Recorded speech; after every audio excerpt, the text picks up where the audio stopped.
Dan untuk melihat secara langsung lokasi rumah aborsi ilegal di Kemayoran, Jakarta Pusat, kita tergabung dengan koresponden CNN Indonesia, ada Teddy Zuhari di sana. Teddy, di belakang Anda ini adalah lokasi ya dari rumah aborsi ilegal. Lalu seperti apa bisa Anda gambarkan?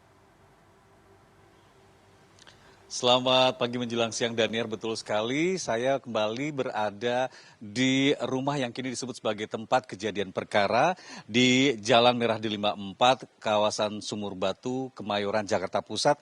Ini adalah polis lain atau garis polisi masih terpasang tepat di bagian pagar dari rumah yang bernomor 14 ini.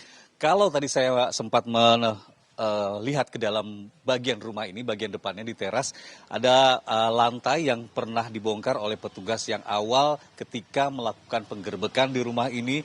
Dan lantai yang dibongkar ini tadinya, Daniar, dikira sebagai tempat septic tank karena informasi yang dikumpulkan oleh pihak kepolisian di awal, pelaku eksekutor aborsi ilegal ini membuang janin di dalam rumah melalui toilet. Dan tadinya sempat dipikir lantai yang dibongkar ini adalah merupakan septic tank. Ternyata ini adalah jalur saluran air saja. Dan informasi yang saya dapatkan bahwa hari Senin pekan depan ini pihak kepolisian kembali akan datang ke tempat kejadian perkara ini untuk melakukan rekonstruksi selanjutnya dari perkara ini atau dari kasus ini. Dan informasi yang saya dapatkan juga, Daniar, bahwa polisi nanti ketika melakukan rekonstruksi hari Senin juga akan membongkar saluran septic tank yang diinformasikan ada di bagian depan ini, tepat di belakang pagar. Ini yang kemungkinan nanti juga akan dibongkar karena seperti yang sudah saya sampaikan tadi bahwa dari pengakuan pemeriksaan awal pelaku eksekutor dari aborsi ilegal ini membuang janinnya di kloset, kemudian ini akan diperiksa saluran septic tanknya. Dan dari informasi yang dihimpun juga oleh pihak kepolisian, dari warga ya sekitarnya juga, bahwa kenapa kemudian timbul kecurigaan dari warga yang ada di sini. Karena sejak awal mendiami rumah yang dikontrak ini sekitar 2 bulan lalu, si pelaku ini tidak pernah bersosialisasi dengan tetangga-tetangga yang di sekitar sini, baik tetangga yang ada di kiri kanan rumah termasuk yang di depan. Tapi saya mendapatkan informasi ada satu tetangga yang sempat berbincang singkat dengan pelaku ketika awal-awal mendiami rumah ini, namun tidak banyak diskusi yang dilakukan oleh tetangga tersebut dengan pelaku. Saya akan berbincang singkat. Di belakang saya atau di samping saya ini adalah tetangga yang mengaku pernah berbincang singkat dengan pelaku SN, pelaku eksekutor aborsi ilegal. Selamat siang, Ibu.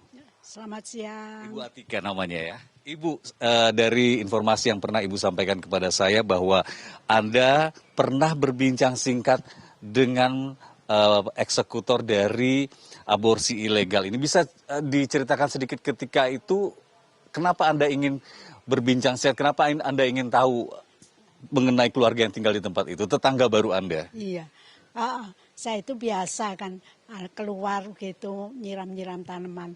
Itu ada keluar tetangganya itu. Karena kita belum kenal, saya terus panggil ibu.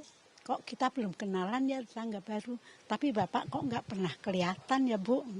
Bapak kerja di mana? Katanya tukang ojek. Lah karena bekerja sebagai tukang ojek, saya sering sekali melihat ojek di situ. Jadi saya nggak curiga. Ada kadang menurunkan dengan wanita yang bonceng, kadang-kadang sendirian. Artinya memang tamu-tamunya lebih banyak perempuan yang datang ke situ ya, Bu? Iya, hampir semuanya perempuan.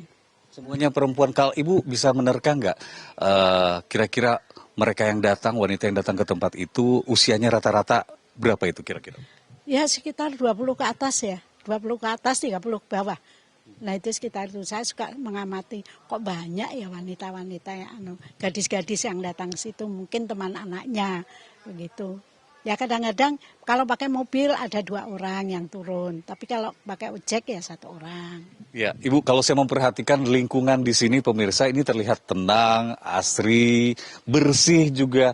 Ketika ada informasi Ibu dapatkan bahwa rumah di depan Anda ini sebagai tempat praktek aborsi ilegal, sebagai warga yang sudah lama tinggal di sini, apa tanggapan Ibu?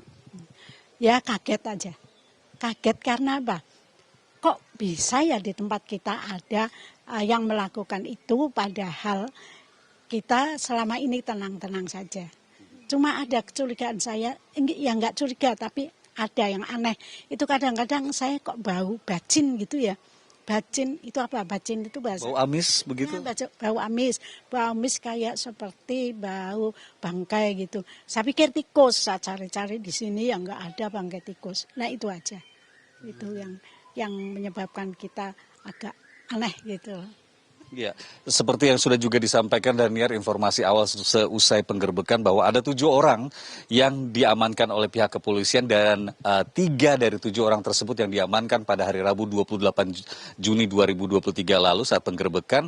3 orang yang diamankan itu adalah tamu atau pasien yang baru saja selesai melakukan aborsi. Dan Ibu, mungkin juga Ibu mendengar informasinya bahwa pelaku ini ternyata hanya bekerja sebagai admin di sebuah rumah sakit di Jakarta, tapi dia melakukan ini. Tapi yang menarik Ibu ini profesinya adalah beliau seorang dokter umum, pensiunan dokter umum, dan Ibu bercerita ke saya bahwa yang menjadi pertanyaan Ibu, dari mana dia mendapatkan alat-alat itu, karena alat untuk melakukan aborsi itu mempunyai alat khusus semacam vakum untuk aborsi, dan itu hanya bisa dipakai atau dibeli oleh rumah sakit dan untuk kegunaan pendidikan seperti itu ya Bu? Betul. Yang mempunyai alat seperti itu hanya rumah sakit pendidikan dokter. Kalau yang lain tidak. Jadi kok pertanyaan saya kok bisa ya mendapatkan alat seperti itu dari mana gitu. Nah itu yang mungkin harus diperdalam penyidikan polisinya itu. Mungkin ada jaringan lain di luar itu.